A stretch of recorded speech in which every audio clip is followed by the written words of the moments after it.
Quisimos irnos en el tiempo y traerles a ustedes algunos titulares y fragmentos de esas noticias para que ustedes hagan sus interpretaciones y conclusiones. Nuestra interpretación, como han visto en nuestro canal en videos anteriores, es que un libreto se repite. Pareciera que los controladores saben que el comportamiento de la sociedad o la ciclicidad de resfríos o gripes ha sido el mismo en momentos en la historia y coincidentemente correlacionados a ciclos solares, y simplemente vuelven a repetir una agenda. Según la historia oficial, la pandemia de la gripe española es declarada en la primavera de 1918. Algunas fuentes dicen febrero. Para octubre de ese año ya había muchos casos y muertes. Entonces la comunidad científica sale explicando el origen de la misma. Este es un journal que fue escrito en octubre de 1918, tratando de informar a las personas del origen de la influenza. Y dice, influencia epidémica. El nombre influenza es de origen italiano y se deriva del latín influxio, que significa humor o catarro. Creighton da el siguiente relato de su introducción al idioma inglés. Fue en 1743 cuando el nombre italiano influenza llegó por primera vez a Inglaterra, y el rumor de una gran epidemia, así llamada, en Roma y en otras partes de Italia, llegó a Londres un mes o dos antes de la enfermedad en sí. La epidemia de 1743 pronto pasó y el nombre italiano se olvidó, de modo que cuando la misma enfermedad se hizo común en 1762, alguien con buena memoria o aficionado a la historia comentó que se parecía a la enfermedad llamada influenza casi 20 años antes. Después de la epidemia de 1782, el nombre italiano adquirió un uso más generalizado y desde principios del presente siglo se volvió popular y vago a la vez. Las grandes epidemias de 1833 y 1847 fijaron su asociación tan estrechamente con el catarro que un resfrío de influenza se convirtió en un sinónimo admitido de coriza o cualquier resfriado común acompañado de fiebre aguda. El uso mencionado en último lugar se ha mantenido en el lenguaje común hasta el día de hoy, y tales resfriados corridos son frecuentemente contagiosos. La serie de epidemias de 1889 a 1893 disipó efectivamente la idea de la asociación necesaria de la influencia epidémica con el catarro. Hay varias cosas de esta definición que nos están dando. Bueno, una es los años, tanto 1743, después por acá 1762, aproximadamente unos 20 años, y seguidamente 1782. Ya que hemos estado hablando en el canal de la gran conjunción Júpiter-Saturno, estos años coinciden en casi su totalidad en años de conjunción de Júpiter. Eso es algo interesante tomar en cuenta. Dice que en el 1743 un hombre italiano llega por primera vez a Inglaterra. Es como que es introducido, presentárselo a la gente por primera vez ese año. Interesante, ¿no? Creo que puedo ver un paralelismo en este año también. Y resulta ser que la gente como que se le olvida y que hacen 20 años después nos lo recuerdan. Y al parecer también como que se olvidó y 20 años después alguien dice ahí con buena memoria, dijo, no, es que le llamamos influenza y se lo vuelve a traer. Y así como que se lo traen a memoria porque creo que los controladores siempre apelan a la amnesia colectiva. Creo que vivimos en una sociedad donde no nos inculcan indagar en la historia y la poca que hay real cuesta encontrar, la verdad. Pero bueno, eso nos lo escribían en octubre de 1918 cuando ya la pandemia llevaba bastante. Sin embargo, cuando nos vamos ya a los artículos de periódicos al principio de año, de hecho casi no hay información. Pero encontré algo, un diario de julio 6, 1918 y otro diario de julio 8, 1918. 2 días de diferencia. Lo interesante de esto es que vamos a ver lo que usualmente y modernamente conocemos como copy and paste o copiar y pegar.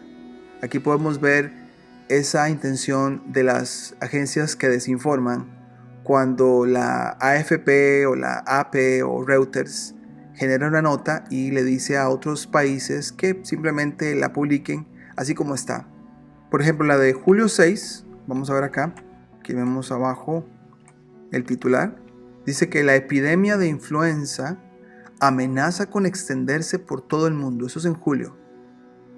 El titular obviamente muy llamativo. Y el titular del 8 de julio, que son 2 días después, en otro estado, dice lo siguiente. Lo tenemos acá abajo. Dice, estén atentos a la epidemia de influenza. Como cuidado, ¿verdad? Van a ver que el texto, lo voy a alargar acá, empieza como de Londres. Eso puede sonar como tipo Reuters, estas agencias internacionales. Ven aquí, dice London o Londres, julio 7. Esa es la del julio 8 o 8 de julio. Y la del 6 de julio también dice Londres. Y van a ver que la primera línea inicia con una pregunta. Dice, ¿está el mundo cara a cara con otra epidemia internacional de influenza comúnmente conocida en Estados Unidos como la gripe? Y nos vamos al otro artículo. Y como ven, empieza con la misma pregunta también. ¿Está el mundo cara a cara con otra epidemia? Y ustedes pueden leer. Y es el mismo artículo, simplemente se hizo un copy-paste 2 días después en 2 estados diferentes. Al parecer la nota viene de London y obviamente hay que respetar lo que Londres nos dice. Creo que puede haber ahí un paralelismo de cómo la prensa se comporta también en nuestros tiempos modernos. Bueno, eso fue en julio, ¿ok? De hecho voy a leerles parte de la nota. Dice acá que la desagradable enfermedad se convirtió en una epidemia en España hace unos meses. Incluso el rey Alfonso fue víctima de ella. Casi ninguna ciudad o pueblo de España escapó. O sea, una persona importante, en este caso de la realeza, se enfermó. Pero, de nuevo, se elige una persona que es famosa en este caso o popular para dar el ejemplo de que puede ser golpeado por la pandemia del momento. Dice acá, ahora la influenza se ha extendido a Inglaterra y condados enteros la padecen. La epidemia se ha extendido a la región central, se ha cerrado escuelas para evitar su propagación y muchas minas y fábricas están en peligro de cerrarse. Parece probable que la epidemia asuma pronto las proporciones de una pandemia, como en España y Alemania. Se extenderá la enfermedad a los Estados Unidos y paralizará también las industrias de guerra de ese país. La prevalencia actual de la enfermedad es la más extendida desde la epidemia mundial de 1889, cuando todos los países del mundo se vieron afectados. Después por acá dice, la plaga de la gripe parece no tener ningún sistema para propagarse. Nos hablan de propagación, de contagio, pero aquí nos están diciendo que no tiene ningún sistema, que es muy difícil adivinarlo, ¿verdad? Salta de un país a otro, sobre mares y montañas. Ese fue el caso en 1889. En la actual epidemia ha saltado a Francia, sobre el canal inglés, a Inglaterra. No sé si notan, siempre se viene como de este a oeste, varios países. Yo creo que podemos llenar los espacios en blanco por los países actuales como China, Italia, España y Estados Unidos, y el mismo patrón se repite, el mismo libreto. Seguidamente vamos a mostrarles una nota en octubre. Parece ser que julio se escuchó mucho, seguramente por ser verano en el hemisferio norte. No se escucha nada después mucho en las noticias hasta octubre, que viene siendo como antes de un invierno, o el mes antes de un invierno. Y aquí se trae a un experto a contestar preguntas. Y son preguntas que hemos escuchado este año también. Siempre es extraño que no logren, si esto tiene tanta ciclicidad y vuelve aquí, ¿por qué no han logrado resolver el problema? Siempre lo hacen más complicado y creo que es parte de la agenda hacerlo así, ¿verdad? Este periódico es del 18 de octubre de 1918. La nota dice, se las leo: el consejo del tío Sam sobre la influenza en Estados Unidos. Los servicios de salud pública publican un boletín de salud oficial sobre la influenza. Última palabra sobre el tema. Epidemia probablemente no sea de origen español. El germen aún se desconoce. La gente debe protegerse contra la infección por gotitas. El cirujano general Blue hace una declaración de forma autoritativa. Y la nota empieza desde Washington. Voy a leerles algunas partes que me llamaron la atención. Dice por acá, volviendo a lo del rey de España, mencionándonos que alguien famoso, alguien popular, fue afectado por la enfermedad. Dice, aunque el rey Alfonso de España fue una de las víctimas de la epidemia de la influenza de 1893 y nuevamente este verano, al parecer la misma persona recibe o es golpeada por la influenza, las autoridades españolas repudian cualquier reclamo de influenza como una enfermedad española. Si la gente de este país no se ocupa de la epidemia, se extenderá tanto por todo Estados Unidos que pronto escucharemos la enfermedad llamada influenza americana. Interesante que se culpe a un país y este país después diga que no, y así van jugando la telenovela, ¿verdad? Dice que en respuesta a una solicitud de información definitiva sobre la influenza española, el cirujano general Rupert Blue del Servicio de Salud Pública de Estados Unidos ha autorizado la siguiente entrevista. Y le hacen varias preguntas, por ejemplo, una es, ¿qué es la influenza española? ¿Es algo nuevo? ¿Viene de España? Hay una foto aquí interesante que nos comparten, de hecho. Dice que la tos y los estornudos transmiten enfermedades. Bueno, dicen por acá que las epidemias de influenza han visitado este país desde 1647. De hecho, nos dan un año un poco más antes, casi un siglo antes de lo que el Journal científico nos dio. Parece ser que el señor sabía bastante. Es interesante saber que esta primera epidemia fue traída aquí desde Valencia, España. Ok, si la que ahora estaba pasando en ese momento, en 1918, no era de España, la de 1600 sí era. Igual vemos estas tendencias de echarle la culpa a un país. Después otra pregunta que le hacen al señor es, ¿cómo se puede reconocer la influenza española? Y dice el señor por acá que básicamente repase los síntomas comunes que solemos escuchar como dolores en los ojos, oídos, cabeza o espalda. Sin embargo, en esta parte él dice, además de la apariencia y los síntomas ya descritos, el examen de la sangre del paciente puede ayudar al médico a reconocer la influenza española, ya que se han encontrado que en esta enfermedad el número de glóbulos blancos muestra poco o ningún aumento por encima de lo normal. ¿Cuántas veces hemos escuchado de la sangre, del plasma y de transfusiones este año?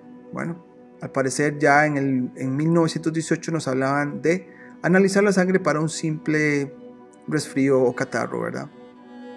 Después le hacen la pregunta al señor, ¿cuál es el curso de la enfermedad? ¿Muere la gente por eso? Y acá el señor dice, por lo general la fiebre dura de 3 a 4 días y el paciente se recupera. Pero si bien la proporción de muertes en la epidemia actual ha sido en general baja, en algunos lugares el brote ha sido severo y las muertes han sido numerosas. Cuando se produce la muerte es generalmente el resultado de una complicación. Interesante que reconozcan que la proporción de muertes es baja, pero cuando pasa es muy intensa y generalmente es por una complicación. Después acá otra pregunta es ¿qué causa la enfermedad y cómo se transmite? Bueno, menciona algunos nombres de gérmenes diciendo que también por otros gérmenes con nombres largos que no quiere mencionar por su complicación.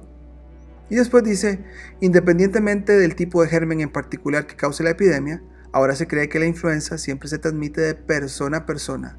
Los gérmenes se transportan con el aire junto con las gotitas de moco muy pequeñas, expulsadas al toser o estornudar, hablar enérgicamente y similares por alguien que ya tiene los gérmenes de la enfermedad. Bueno, y después le preguntan, bueno, ¿cómo protegerse contra la influenza? Bueno, él dice, las autoridades sanitarias de todo el mundo reconocen la estrecha relación entre su propagación y los hogares superpoblados. Si bien no siempre es posible, especialmente en tiempos como el presente, evitar tal situación, las personas deben considerar el peligro para la salud y hacer todo lo posible para reducir al mínimo la cantidad de personas en el hogar. Resulta ser que el portal de periódicos del Congreso de los Estados Unidos tiene periódicos en habla hispana del estado de Houston. Y aquí me encontré algunas cosas muy interesantes. Esta es del 23 de octubre de 1918 y como pueden ver aquí un titular bien sensacionalista dice que la influenza es peor que las balas de los unos. Causa más víctimas que las de a diario caen en los frentes de batalla de Europa, pero esta enfermedad tiene remedio. Dice por acá, de acuerdo con una cuidadosa y complicada estadística, es un hecho indisputable que la epidemia de la influenza española, que actualmente se está extendiendo en todas partes del país, en las que diariamente está haciendo más víctimas que las balas alemanas en los frentes de batalla de Europa.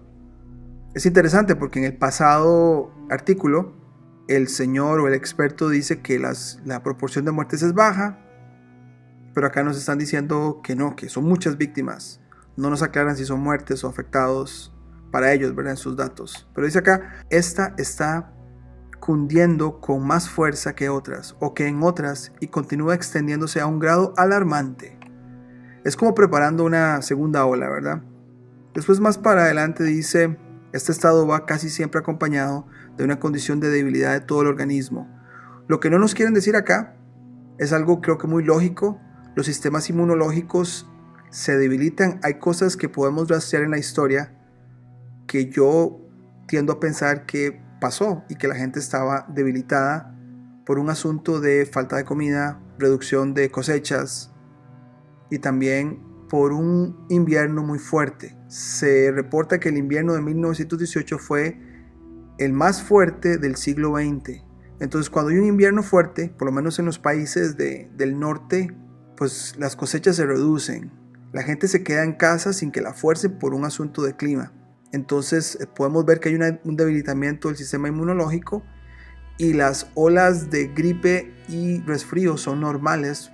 Ya lo hemos hablado en el canal por los ciclos solares, o por lo menos el ciclo solar nos dice cuándo pueden venir o cuándo vienen. Pero igual nos dicen acá que primero está resfriado y después, si tiene su organismo muy débil, entonces golpea la influenza. Después por acá dice que si usted está sufriendo de alguno de estos peligrosos síntomas, no habrá nada en la tierra que lo conforte y fortalezca como el Tanlac, que voy a mencionarlo. Si nos regresamos al titular, dice por acá, pero esta enfermedad tiene remedio. Una táctica muy normal, ¿verdad? Te explican todo lo horrible que es, todo lo negativo, pero espérate, tenemos una solución. Y cuando rastreamos este medicamento Tanlac, nos vamos a dar cuenta que pareciera que es como un prólogo de lo que la medicina moderna iba a representar en el siguiente siglo. Aquí tengo un artículo. Al parecer salen a relucir varios medicamentos que curan la influenza. Son como intentos previos, después de que ya vengan pues medicamentos más específicos, las mismas vacunas que vienen después de... Dice acá que no ha terminado de ninguna manera. Cura de la influenza del segundo año de la pandemia. Aquí nos hablan de varios. Por acá hay una foto, un tipo de leche. Después por acá el Tanlac. Dice acá, las personas débiles y deterioradas y que no tienen la fuerza para deshacerse del germen de la influenza son las primeras víctimas. Aquellos que se resfrían fácilmente o que sufren de problemas catarrales también son víctimas tempranas, ya que las membranas mucosas inflamadas de la nariz y la garganta son una puerta abierta a los gérmenes. Si padece alguno de estos síntomas, nada lo fortalecerá y fortalecerá su sistema contra ataques como Tanlac, que contiene las propiedades tónicas más poderosas conocidas por la ciencia. Entonces yo puedo imaginarme cómo este producto fue vendido y cómo ellos pudieron haber medido las ganancias y el porcentaje de gente por ubicación para consumir un producto que supuestamente te iba a curar, ¿verdad? Aquí tenemos más otros ejemplos. Ok, entonces el mismo diario del artículo anterior se llama La Prensa de San Antonio, Texas. Tiene varios titulares. Dice asuntos del día, no mucho sensacionalismo, pero vean que aquí está algo de resfriado. Bueno, este artículo acá dice algo muy interesante. Nos hablan de México. Desde Texas nos hablan, ¿qué está pasando en México?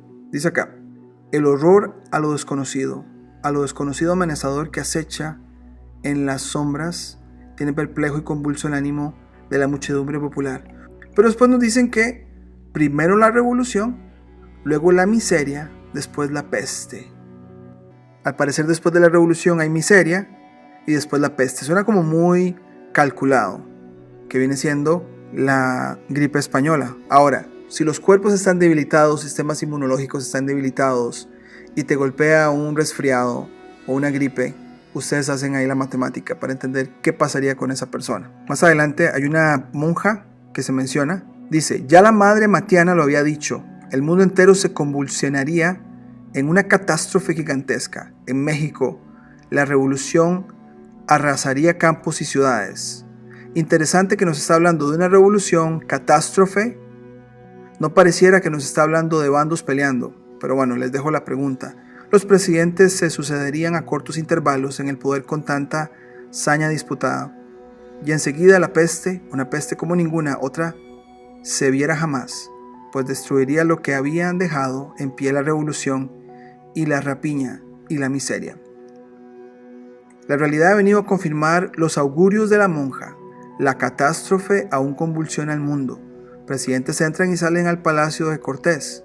La miseria ha diezmado a los hombres y la peste, una peste nueva que se llama la influenza española, invade al país con toda su extensión y ciega las vidas como las mieses, la hoz que se enciende al sol en cegadores reflejos. Y ya el último artículo de este estado, Texas, el periódico La Prensa, dice que las leyendas que circulan en México acerca de la influencia española. Entonces, esta nota es interesante porque nos hablan de que este periódico tiene la nota de investigación de quiénes son los culpables o quiénes trajeron el contagio al continente. Dice acá, de hecho lo toman de un periódico de México o Ciudad de México, diciembre 13, un periódico de esta ciudad, haciéndose eco de una extensa y muy interesante información que apareció en los principales diarios de La Habana, publica un relato referente a los orígenes de la epidemia de la influenza española, manifestando que la plaga debió su aparición y su desarrollo en los Estados Unidos, Cuba y México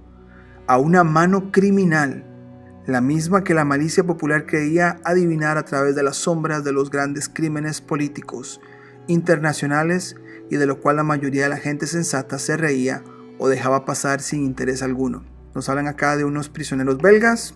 Hace mucho tiempo que un periódico francés, si no recuerdan mal, Los Informantes de La Habana, publicaron la estupenda noticia de que los prisioneros belgas que se hallaban en los campos de reconcentración estaban muriendo en grandes cantidades a consecuencia de una extraña enfermedad. Esto hizo, desde luego, despertar la sospecha de que era muy probable que con ellos se estuviese cometiendo un monstruoso crimen internacional sin calificativo, posible en los anales de la historia de la perversidad del espíritu humano. Por más que no faltó quien asegurara que tal extraña enfermedad obedecía a que los alemanes habían inyectado una preparación bacteriológica a uno o varios de los citados prisioneros belgas y que de ellos se había propagado la peste. Si ustedes cambiaran China por Alemania, creo que tenemos un paralelismo muy interesante. Después por acá dice, publicaron la escandalosa noticia de que habían sido aprendidos varios espías alemanes vestidos de mujer que intentaban cruzar a territorio mexicano y que al ser registrados se les había encontrado unas plumas fuentes en cuyo interior llevaban una sustancia medicinal. Examinadas las sustancias que contenían las plumas en cuestión, se cayó en el convencimiento de que eran lo que en términos científicos se llama caldos de cultivo microbiano. Más adelante, esto se pone muy interesante. Aquí los periódicos de México sorprendidos preguntan qué es lo que se proponían aquellos espías introduciendo a nuestro país el virus de la terrible plaga. Desde aquella época el asunto escandaloso fue bajado de intensidad hasta el extremo de que pocos días después ya nada se dijo de él, aparte de que aquellos espías eran nada menos que agentes especiales del gobierno alemán. Para cuando ocurrió esto, en El Paso ya la epidemia había causado estragos en muchas partes de este país y muy especialmente entre las tropas que se disponían a marchar para el frente occidental. Ahí lo dejamos. Pareciera que todas las partes se pusieron de acuerdo para vendernos esta noticia de espías y que después ya era muy tarde porque ya hubo muchos contagios. Así que con esta noticia terminamos. Esto fue un viaje por 1918. Cualquier parecido o similitud al 2020 es mera coincidencia.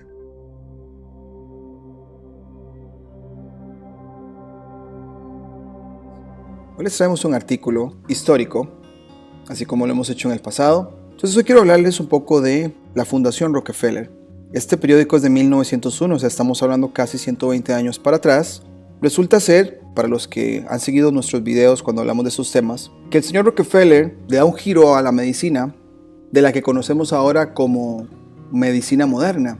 Es bien claro en los libros, incluso en los artículos oficiales, que Rockefeller toma posesión de todos los programas de estudios médicos en universidades con el fin de empezar a enseñarle a los doctores a recetar medicamentos o fármacos en lugar de curar enfermedades.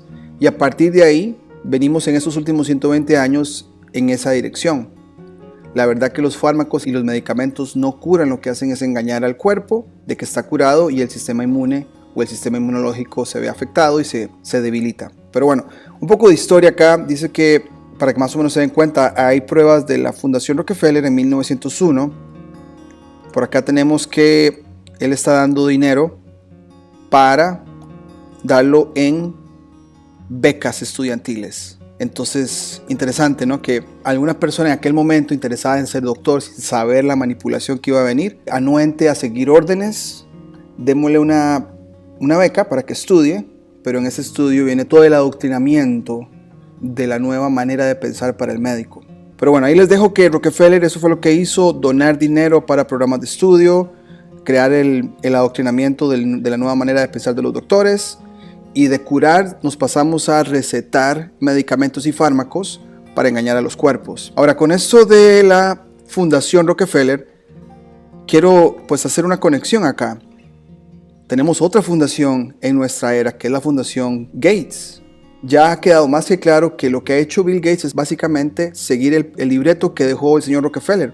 Era un señor mayor, un Robert Barron de aquel momento de la Edad Dorada en Estados Unidos, que limpió su imagen pagándole a la prensa para que él pudiera verse ante los ojos del público como una persona benevolente. Y obviamente la prensa de estos años, muy difícil a veces encontrar quienes estaban como en la resistencia o quienes estaban como en contra de todo esto. Sin embargo, hoy quiero compartirles un artículo de eso. Pero antes, pónganle atención a la Fundación Rockefeller porque tengo otro documento que encontré en la Universidad de Sevilla, hecha de hecho por una persona costarricense. Habla de la tardía epidemia, y pongo tardía porque esto me demuestra que todas estas pandemias tienen una agenda política. La tardía epidemia de influenza o gripe española en Costa Rica. Entonces no les voy a leer todo el documento, solo algunas cosas importantes acá. Dice por acá que pues, la pandemia de influenza que afectó al planeta entre 1918 y 1920 constituyó un fenómeno transnacional, así como las estrategias científicas y técnicas para enfrentarla. Leemos esto y van a ver que hay demasiados paralelismos con el 2020. La pandemia se desarrolló en 3 oleadas.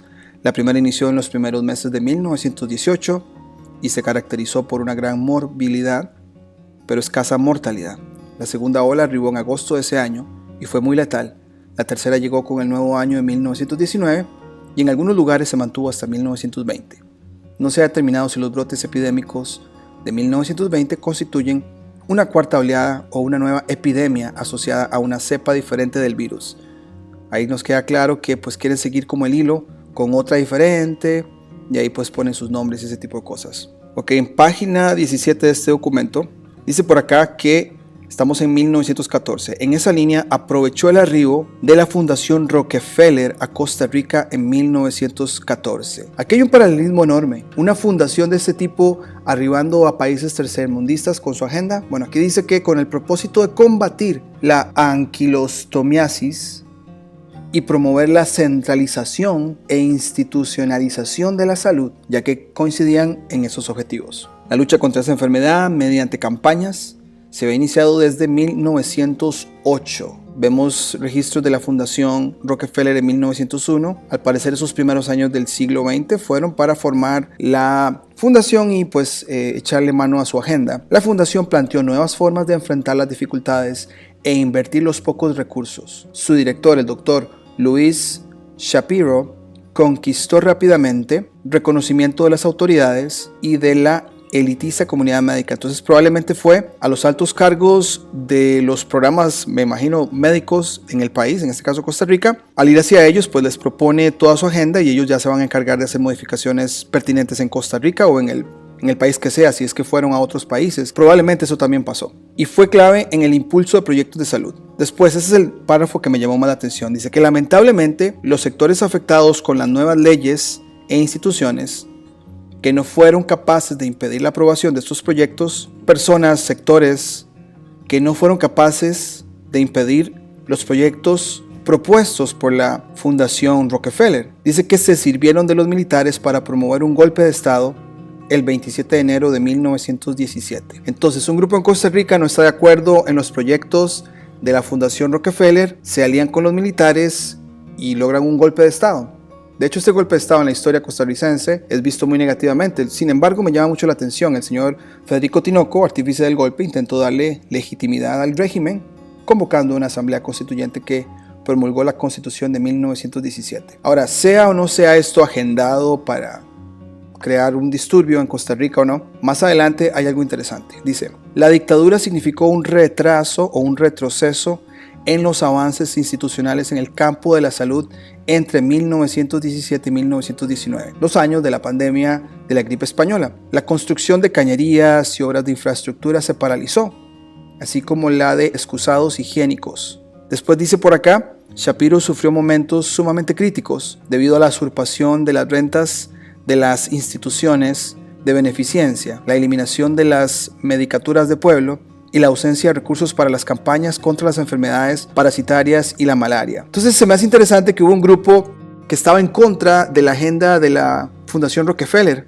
Sin embargo, ¿qué pasa? Bueno, pasan los años en Costa Rica, finalmente el régimen fue derrotado por una importante oposición política y militar que movilizó amplios sectores de la población a partir de junio de 1919, donde tuvieron un papel protagónico los grupos artesanales obreros, el magisterio y los estudiantes. El 2 de septiembre de 1919, ya casi terminando el año, se estableció un gobierno provisional y se convocó a elecciones libres. La epidemia de influenza de febrero, marzo, abril y mayo de 1920, o sea, el año después, se presentó estando en funciones el gobierno provisional de Francisco Aguilar Barquero. Aquí es donde a mí se me dice, donde me queda muy claro que la pandemia es una agenda política. Hasta que hubo un presidente que pudiera ponerse de acuerdo con la Fundación Rockefeller, entonces ahí sí presentemos la pandemia. Pero antes, mientras estaba el golpe de Estado, no hubo casos, como que entró en pausa la pandemia.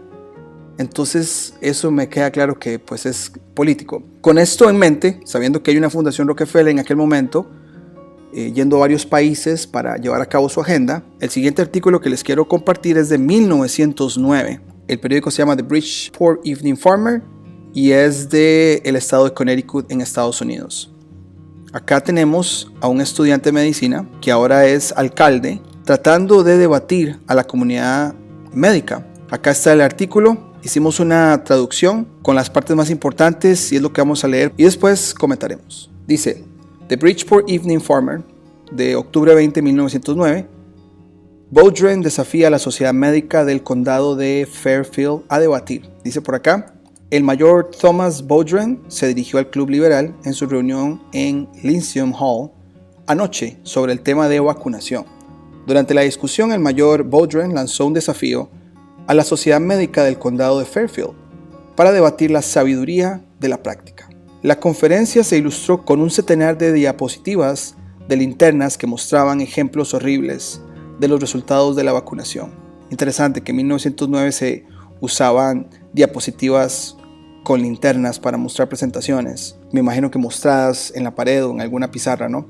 Después dice por acá, luego el siguiente párrafo es cuando él ya nos cuenta de cuando fue estudiante de medicina y a partir de ahí cómo fue que él cambió su manera de ver las cosas, y con este material es cómo va a tratar de debatir a la comunidad médica. Dice, mientras asistía a la Facultad de Medicina me dijeron que la inoculación con el virus de la viruela de la vaca era un cierto preventivo de la viruela y, como la mayoría de los otros estudiantes de medicina, acepté con fe y credulidad infantiles la máxima de mis maestros en cuanto a mucha sabiduría infalible. Después de una experiencia derivada del tratamiento de varios casos de viruela postvacunal en pacientes que daban evidencia de haber sido vacunados recientemente y con éxito, me desperté y me di cuenta del hecho desagradable de que la vacunación protectora no era todo lo que se decía por ella. Entonces comencé un estudio del problema de la vacunación en todos sus aspectos. Después de varios años de lectura, observación y experiencias, me convencí plenamente de que la vacunación exitosa no solo no protege a sus sujetos de la viruela, sino que, en realidad, los hace más susceptibles a esta enfermedad al afectar su salud y vitalidad y disminuyendo su poder de resistencia. Los médicos no declaran en su alegato por el envenenamiento de la sangre humana, solo a qué marca de las 74 variedades de corrupción concentrada se le debe dar crédito de salvar millones de vidas. Nos dicen que es imposible describir los horrores de la viruela, pero les aseguro que si los médicos conocieran su oficio, no habría muchos horrores que describir en relación con la enfermedad que llamamos viruela. Y la cara llena de hoyos que vemos son señales seguras de la incompetencia del médico tratante. Debo añadir que también es imposible describir las sucias condiciones que hicieron posible tal enfermedad. Un escritor nos dice que de 3.000 vacunas en San Luis, no ocurrió ni un solo caso de lesión. Aquí está su lógica. Podés raspar un cadáver de viruela de su sucio pus, inocular media docena de terneros con su corrupción, pasarlo a través de varios monos y luego mezclarlo con glicerina e inyectarlo en el cuerpo sudado de un niño pequeño y ninguna lesión vendrá de ella. Cuando la vacuna es tomada significa envenenamiento de la sangre. Ha manchado la sangre de incontables miles y ha puesto sobre sus víctimas el sello de la tuberculosis, el cáncer y la sífilis, así como muchas otras enfermedades terribles. La profesión médica ha plantado la tuberculosis por la compulsión en la carrera y ahora pide otro virus para alejar su daño de la corriente de vida de la humanidad donde lo ha profanado. Lo que necesitamos es una civilización que enseñe las formas de vivir correctamente, haciendo imposible la enfermedad, y un tribunal que pondría en la cárcel a cualquiera culpable de profanar la sangre sagrada de su prójimo. Las plagas de todas las edades quedan muy por detrás de la plaga de la incompetencia médica y la estupidez criminal, que no conoce ni la naturaleza ni al Dios de la naturaleza, y que todavía entregaría a pus de ternero podrido a la humanidad sufriente para protegerla de las enfermedades. Entonces me quedan claras dos cosas. Esto fue una persona que estuvo en los primeros programas de estudios creados por el señor Rockefeller y se da cuenta que lo que se les enseña no estaba bien, y cuando ya es alcalde va y se dirige a la comunidad médica para decirle todo lo que él ha descubierto y que ve aquí una agenda que sea perpetua en el daño del ser humano. Ahora, lo único que me queda a mi duda es, está buscando que haya un tribunal. Sin embargo, a veces a mí me parece que el modelo legal es otro instrumento del sistema, de la élite, para que los que tienen el dinero puedan comprarlo y nunca ser enjuiciados o nunca paguen por sus crímenes. Pero bueno, eso es simplemente nuestra opinión personal, pero queríamos compartirles este artículo muy interesante de hace unos 110 años que nos habla de ese programa de estudio que el señor Rockefeller crea con su fundación y que hubo una agenda muy clara para que los países la siguieran también, como pasó en Costa Rica.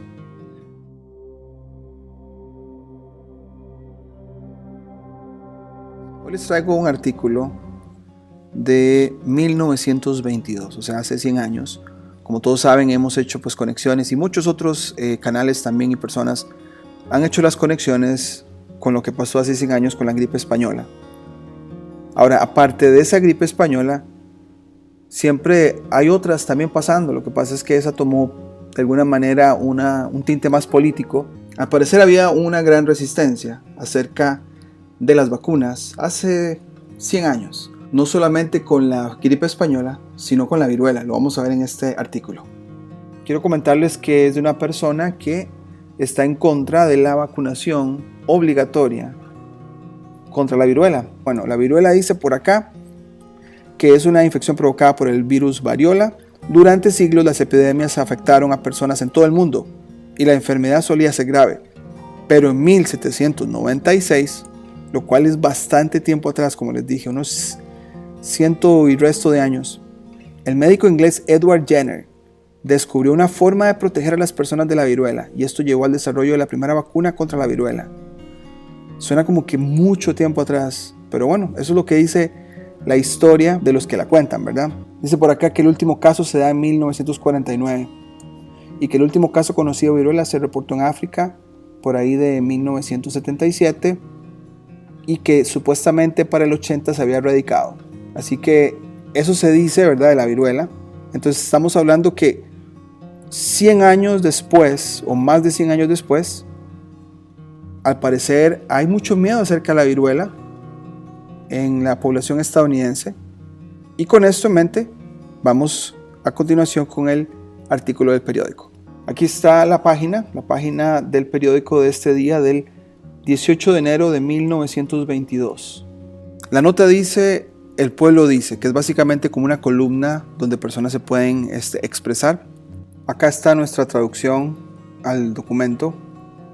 El título dice: El pueblo dice, como les contamos. La vacunación, una superstición. Vacunación obligatoria, un delito. Al parecer es una persona estudiada con sus títulos universitarios, ¿verdad? Incluso es autor de un libro, Verdades oportunas sobre la salud humana. Entonces creo que esto le da más credibilidad a lo que está escribiendo. Él empieza diciendo que en respuesta a su amable invitación para dar a los lectores de ese periódico una declaración sobre la controversia de vacunación como resultado de la reciente epidemia, a continuación presento muy brevemente mi opinión y va a dar varios puntos, son aproximadamente 10. Dice el primero: la vacunación no solo es dañina, sino inútil como preventivo de la viruela. Nunca previno, no previene y no puede prevenir la viruela o cualquier otra expresión inmunda. Eso se decía hace 100 años, imagínense. Número 2. Miles de niños y adultos que fueron vacunados y revacunados contra la viruela contraen la viruela a pesar de la vacunación. Entonces, ¿cuál es el propósito de la misma, verdad? Dice por acá: miles de niños y adultos no solo contrajeron viruela después de ser vacunados y revacunados, sino que muchos, si no la mayoría, poco después contrajeron sarampión, agrandamiento de las amígdalas, difteria, influenza, neumonía y similares. O sea, que se la ponían y eso venía con una serie de otras cosas más que te iban a dar.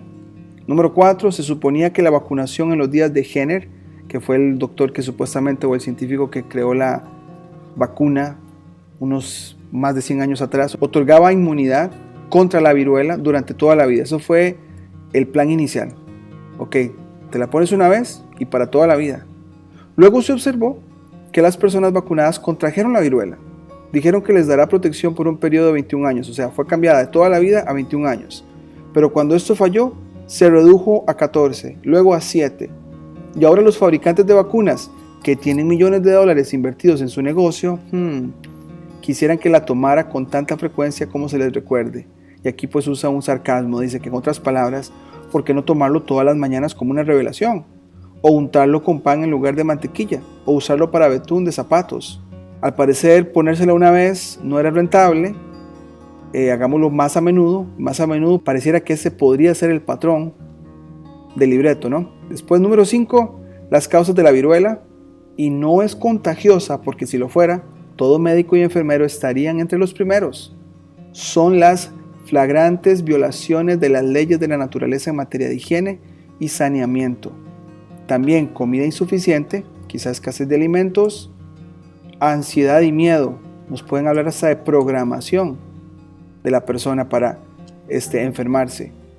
Número 6. El único preventivo de la viruela o cualquier otra enfermedad inmunda es el saneamiento, dándole a la gente agua limpia, alimentos no adulterados, sin químicos quizá, sanitarios y baños modernos y buenas aguas residuales, suficiente aire, sol, algo de trabajo, buena comida e interés en el trabajo de la vida evitará la viruela.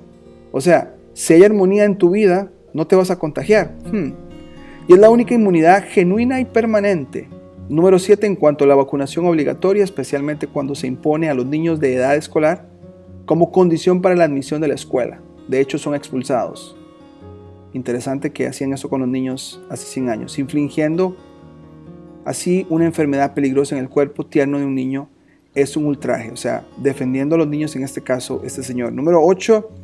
La vacunación obligatoria se ubica entre la esclavitud humana y la persecución religiosa, y es una de las violaciones más flagrantes de los derechos de la raza humana. O sea, que esta persona escriba esto o se le permite escribir esto hace 100 años, me parece, sorpresivo. Dijimos que el periódico era un poco independiente, pero habían personas que negaban esta narrativa.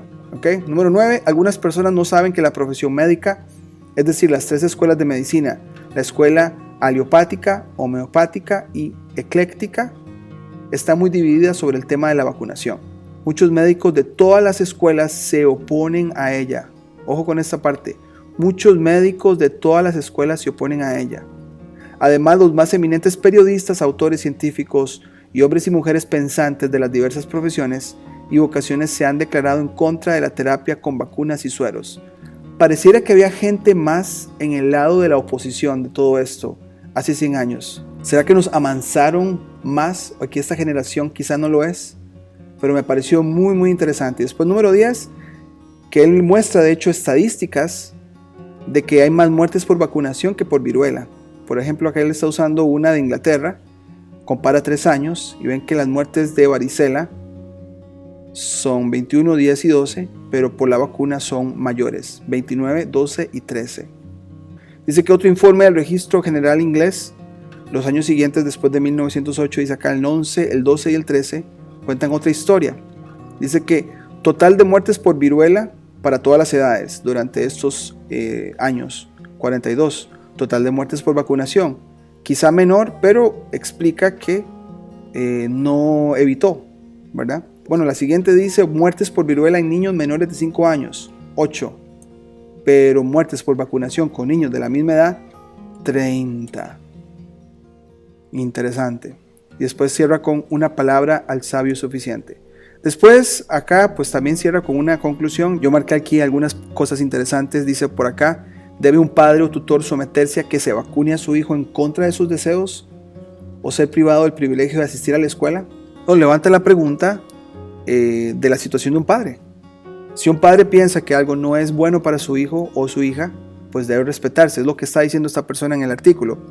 Después por acá también dice, las personas así elegidas se conocen en Bridgeport, el lugar del periódico, la Junta de Educación, que esta junta está sujeta a ciertas leyes estatales, o sea, sí, pero una de las cuales es que puede requerir que los niños sean vacunados antes de ingresar a la escuela. O sea, bueno, digamos que sí. Él dice, ok, digamos que el distrito escolar lo diga. Después, ahora bien, ¿qué pasa con la Junta de Salud? De acuerdo con las leyes públicas, puede exigirle que se someta a vacunación o que esté sujeto a una multa de $500. Además, están obligados a aceptar de usted una declaración de un médico que diga que, en su opinión, no es aconsejable vacunar a su hijo y eximir a su hijo. Entonces, dando la idea de que un médico puede decir, ok, ese niño no se pone la vacuna, ¿verdad?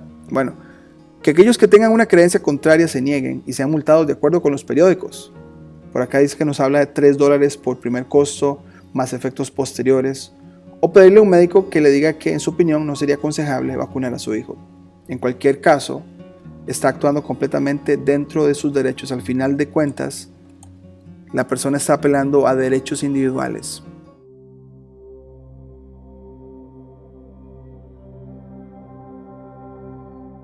Hoy les traigo 2 artículos en español de un diario llamado La Prensa de San Antonio, Texas.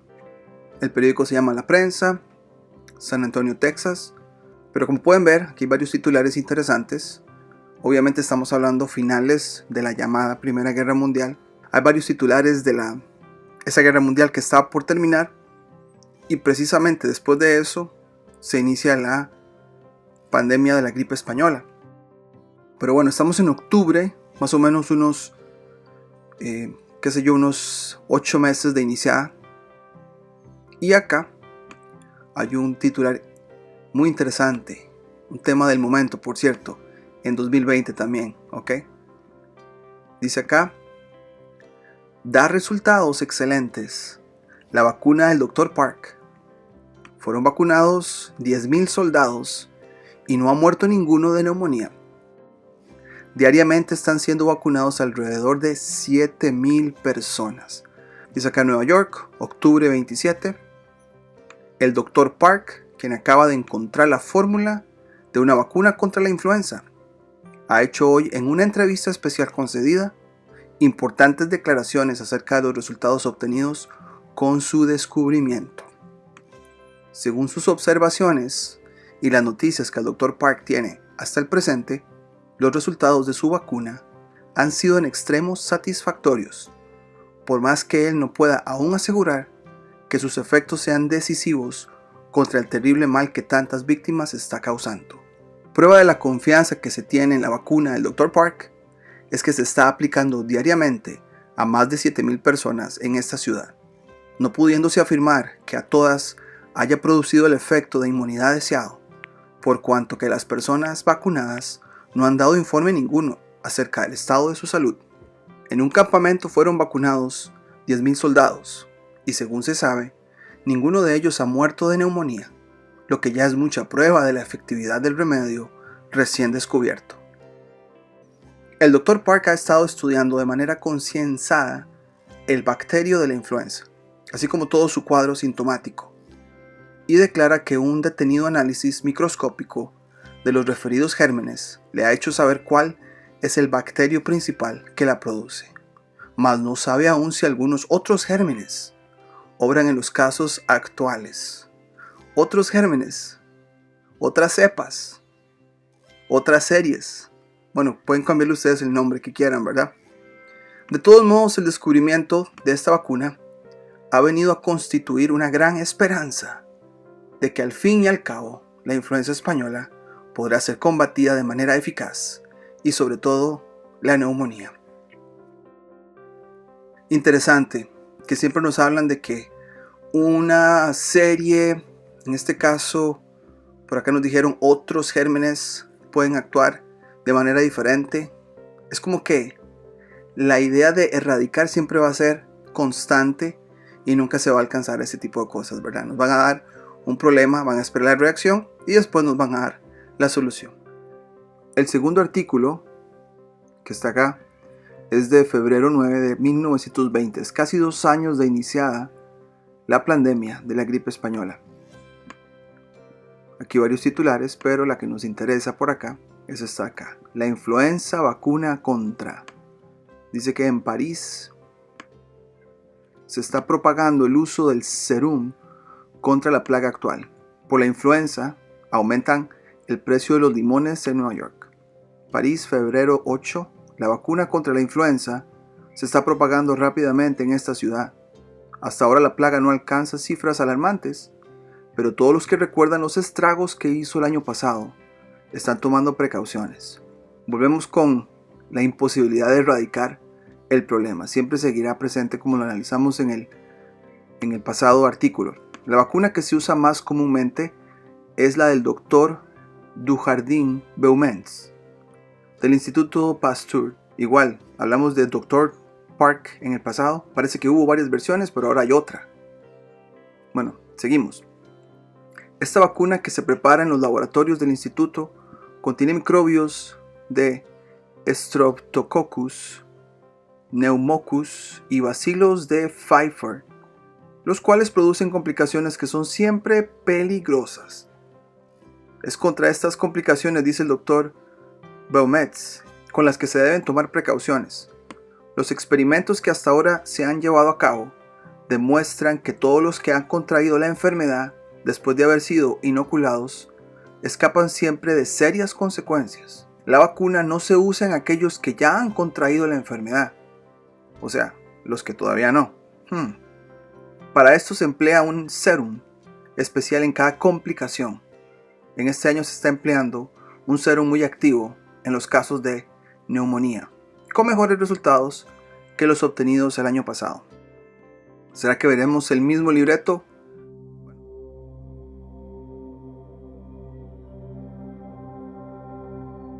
Hoy nos vamos a regresar en el tiempo, hace unos 45 años, al año 1976. Fue un año de mínimo solar o inicio de ciclo solar.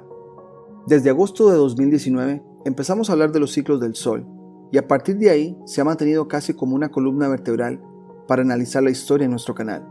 Aunque no sepamos lo que realmente es el Sol en su naturaleza, lo único que podemos observar son sus manchas.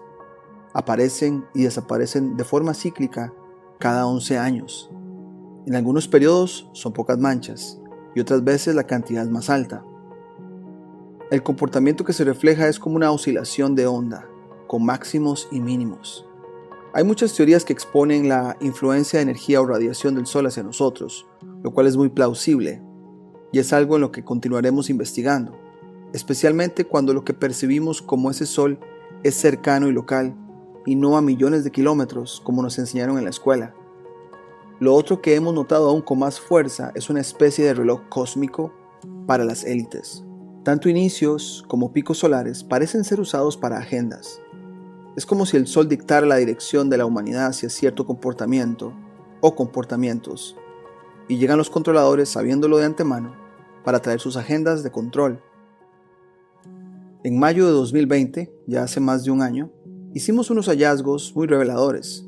En todo el siglo XX, especialmente unos pocos años antes de la entrada de Rockefeller a escena y la pandemia de la gripe española hacia nuestros días, ha habido en los registros de la OMS y otras agencias de salud, entre comillas, ya sea un brote, epidemia o pandemia, en cada mínimo y máximo solar, cada uno de ellos debidamente documentado.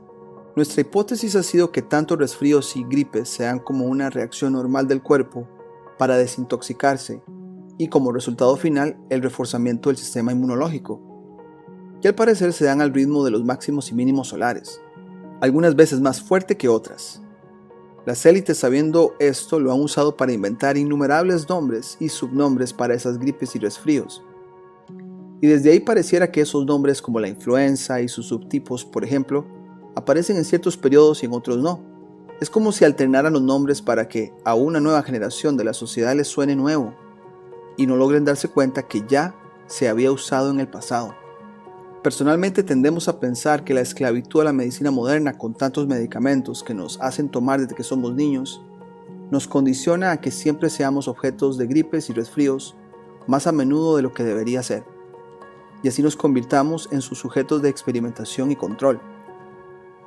Con este preámbulo nos iremos al año 1976, año de mínimo solar como les dijimos al inicio. Les presentaremos un corto de una cadena estadounidense de noticias en Baltimore, hablándonos de lo que pasaba en la época. Al mirarlo, se darán cuenta que es como una especie de copia carbón del 2020-2021, donde obviamente el Internet no estaba en escena y fue más fácil manipular a las masas. At Concord Bridge, the shot was fired which Emerson immortalized as the shot heard round the world. It was the first shot of the American Revolution, and for years after, revolutionary ideas spread around the world. Today, we're facing a situation in which the health of the nations of the world may be endangered by the swine influenza. But in this country, we have a vaccine that can effectively meet this threat. Swine flu vaccine is really the shot needed around the world. Hello, I'm Dr. Worthington. Within a very few weeks, the Baltimore City Health Department hopes to be offering to the citizens of Baltimore protection against what could be a very devastating influenza outbreak. Here to talk to us about Baltimore's plans for the immunization vaccination campaign is Dr. John Beatty Huff, who is Commissioner of Health of Baltimore City. And we're happy to have you on our program today, Doctor, to explain for us the importance of the so-called swine flu and the vaccine that we've heard so much about. Now, what about swine flu? How important is it? It's very important that we get protected against the swine flu, because if the swine flu attacks people, as it has in New Jersey earlier this year, it's a very serious and devastating disease. It's one which was around here years ago, we believe, back in 1918, caused the death of millions of people around the world, and it's a very important disease to be protected against. In fact, the vaccine is the only protection we have.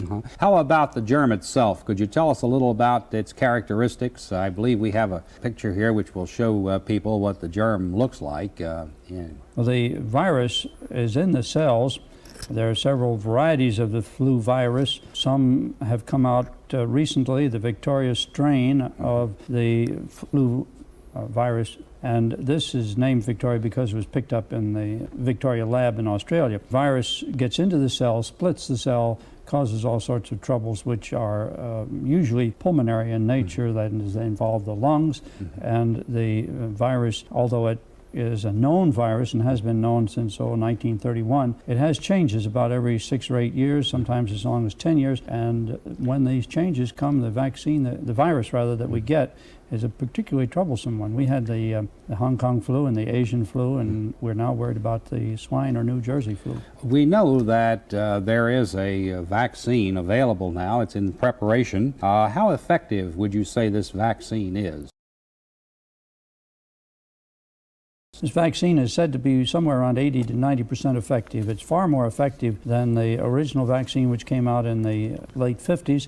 It's a very mild vaccine as far as its effects on people are concerned. It's the only protection. I think that's the important thing to stress, namely that the vaccine is the only protection we have against that specific virus, the swine or New Jersey strain, and one which we worry about because it's possible that it will be here with us this next flu season. Well, I've been asked this question, and I'm sure you have too. Are there any reactions to this vaccine? Very, very low rate of reactions. 1 or 2% of the people, that's 1 or 2 out of 100, will have a sore arm, and of that group, a very small proportion will have a low-grade fever of 101 or so, possibly 12 to 24 hours. This has been not discommoding. People have been able to go to work except with a higher fever. I want to stress that it's the only protection against swine flu that we can rely on. And certainly any reaction that you would have to it, in most instances, would be much more mild than it would be if you got the flu itself. Well, the flu can be fatal, and very quickly. The flu involves the lungs. It involves the lungs with a sticky, mucilaginous, hemorrhagic, bloody fluid,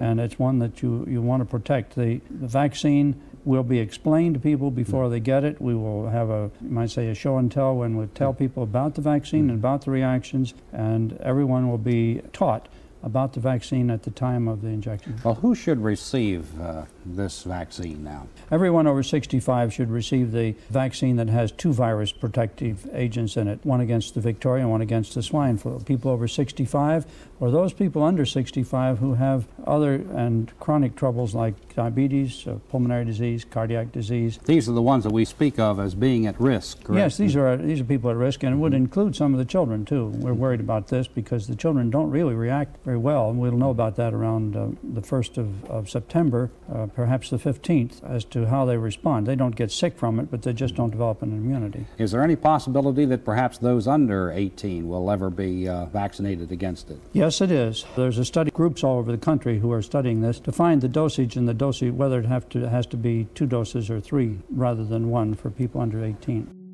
Un gran suscriptor al canal nos envió este libro y de hecho hay 2 páginas que él nos envió para checar y pues está muy relacionado a este año, un año después, que podemos ver que las personas, obviamente en este proceso, tienen aproximadamente 10 veces más posibilidades de contraer el síndrome de Guillain-Barré que las que no están en esa condición. Entonces vemos que hay un libreto también y hay libros que lo revelan. Por acá hay otra foto de otra página muy interesante, que en Japón, donde la inyección en masa contra la gripe se hizo obligatoria en 1976, programa único en el mundo que debía suprimir todas las epidemias de gripe, el porcentaje de personas afectadas por la enfermedad pasó de 5 por cada 100.000 habitantes a 60 por cada 100.000 habitantes. Entonces vemos que hace 45 años casi que repetían las mismas líneas, simplemente con nombres cambiados. En ese mismo año, en 1976, pero en agosto 26,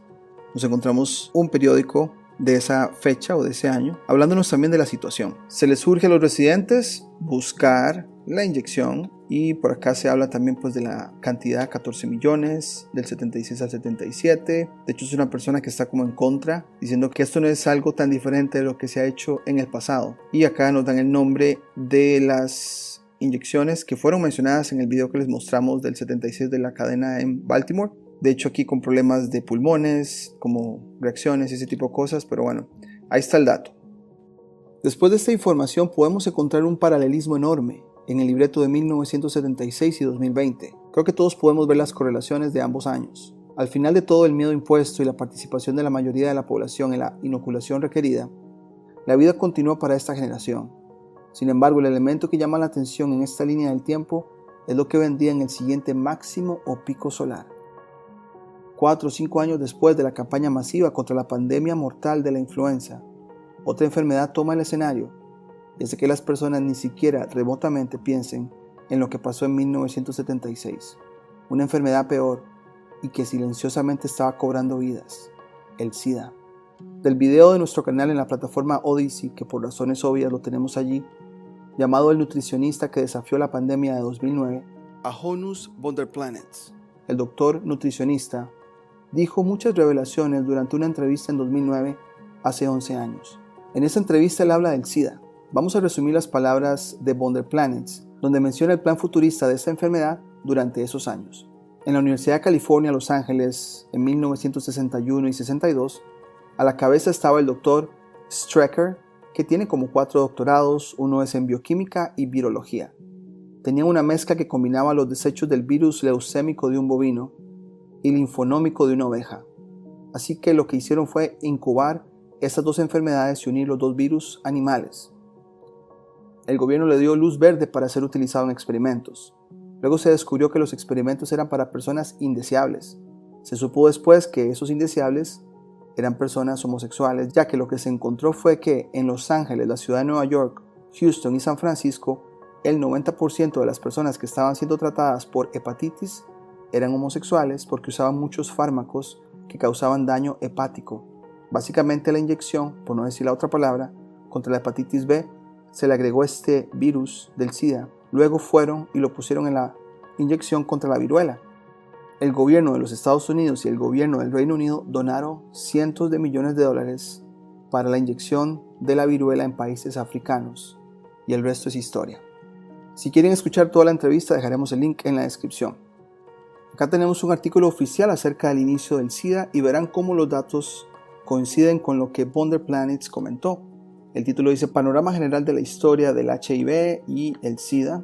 Aquí marcamos algunas cosas importantes. Por acá dice antes de 1980, que es donde se dio la influenza y su campaña. Dice por acá que si bien se documentaron casos esporádicos del SIDA antes del 70, los datos disponibles sugieren que la epidemia actual comenzó a mediados o fines de la década de 1970, exactamente entre el mínimo solar del 76 y el máximo solar del 80.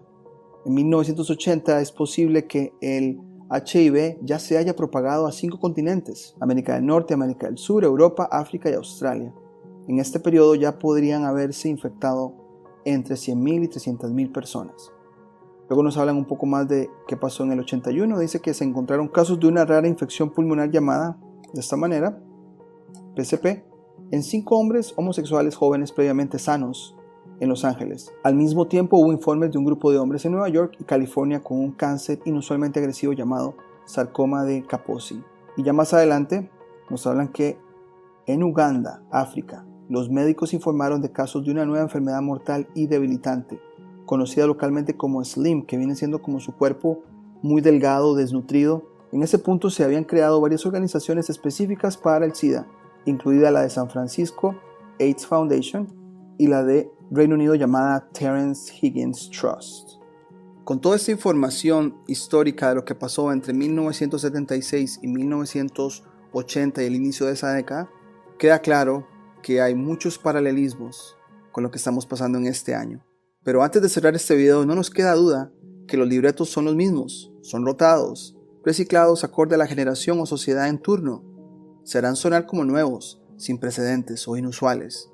Sin embargo, con las limitantes que ofrece la inteligencia artificial del Internet para indagar en la historia, aún podemos encontrar cosas en los pocos registros de historia disponible, donde claramente vemos esos mismos libretos, pero con actores diferentes, tanto los que actúan como la audiencia. Quizá aquellos que predicen o se hacen llamar videntes supieron de los ciclos y fue muy fácil decir que algo iba a pasar en el futuro, porque ya había sucedido en el pasado. Ahora la pregunta, ¿serán capaces de hacernos olvidar lo que pasó en 2020-2021?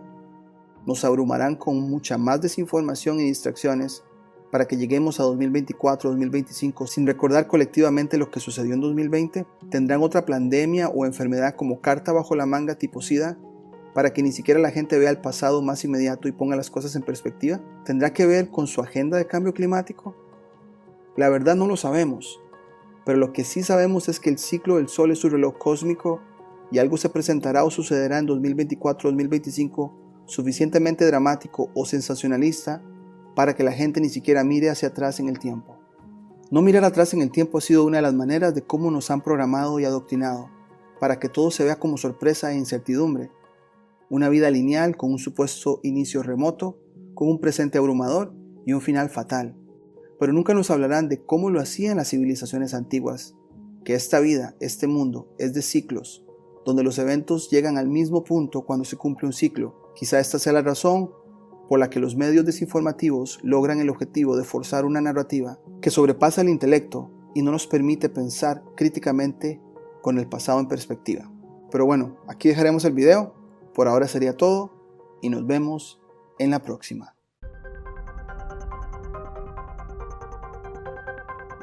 Si te gustó el contenido del canal, no olvides suscribirte, darle campanita para notificaciones, darle me gusta, comentar o compartir. Hasta la próxima.